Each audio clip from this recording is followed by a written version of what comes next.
Today I'm going to show you how to clamshell light.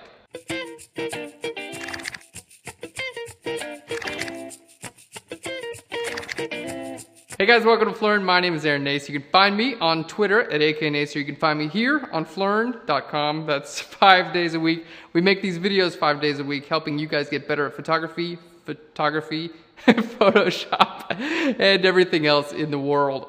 Today we're doing lighting because we haven't done this in a while, and we're going to be switching things up and making sure we hit on a bunch of different things. So one of the biggest questions we get is about lighting, and we're going to do some clamshell lighting today. Now, basically the whole idea with clamshell lighting, it's quick and easy light that looks good pretty much all the time.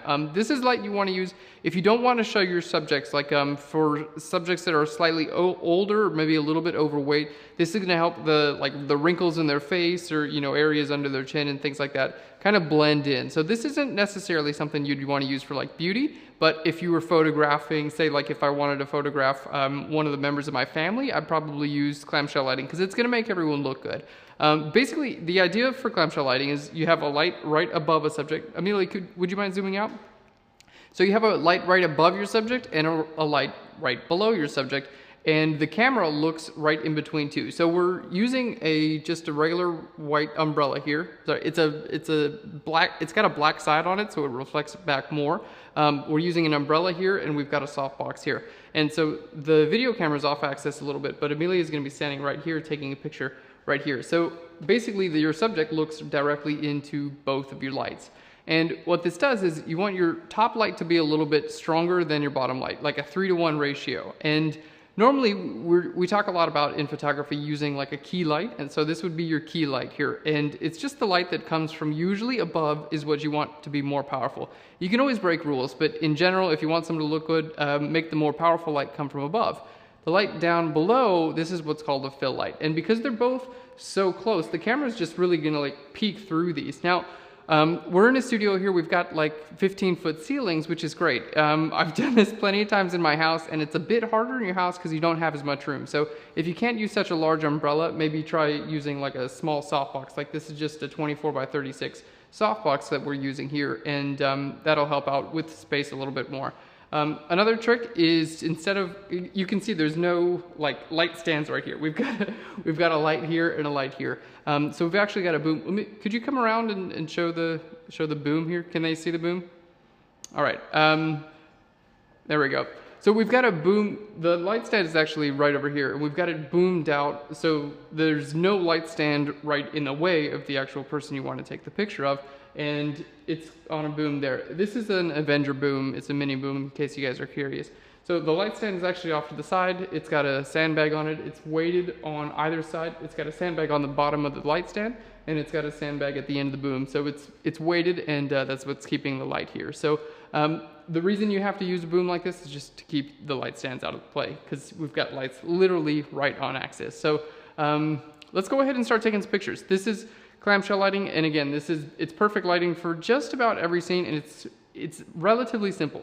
Besides from all like the rigging and stuff like that, it's just two lights, and people are mostly gonna look good. So Amelia, would you mind taking a picture? I'm gonna throw off our ratio here, just so we can have to fix it on camera. How's that sound?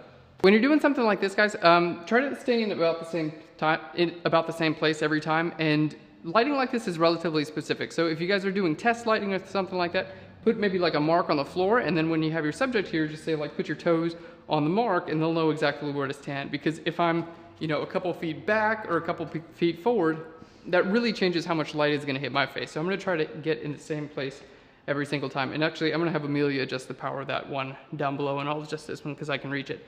So let's rock it out. Take a picture of me, and we'll see how it looks.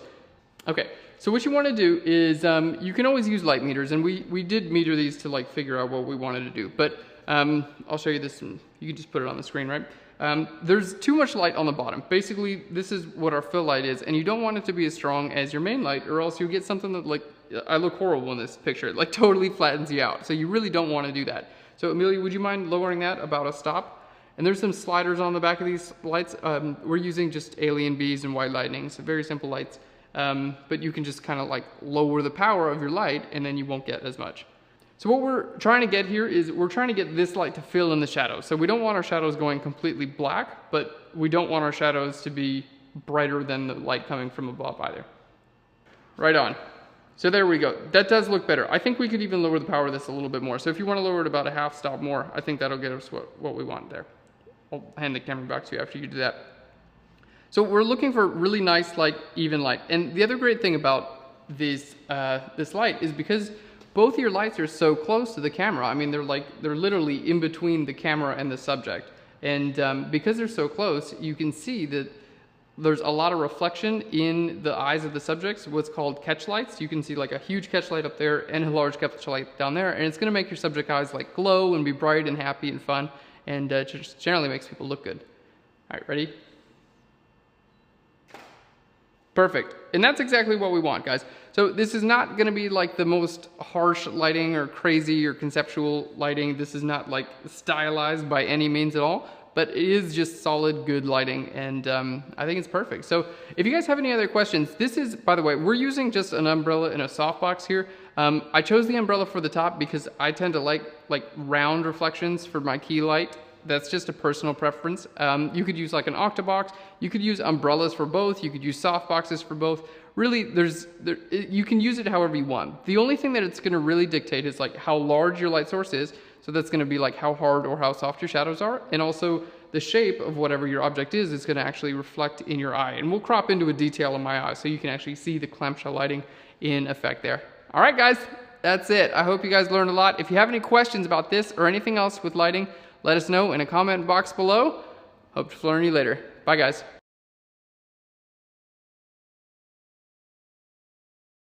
Can I get a happy face? Happy smile face? A serious face? Okay, Cupid face?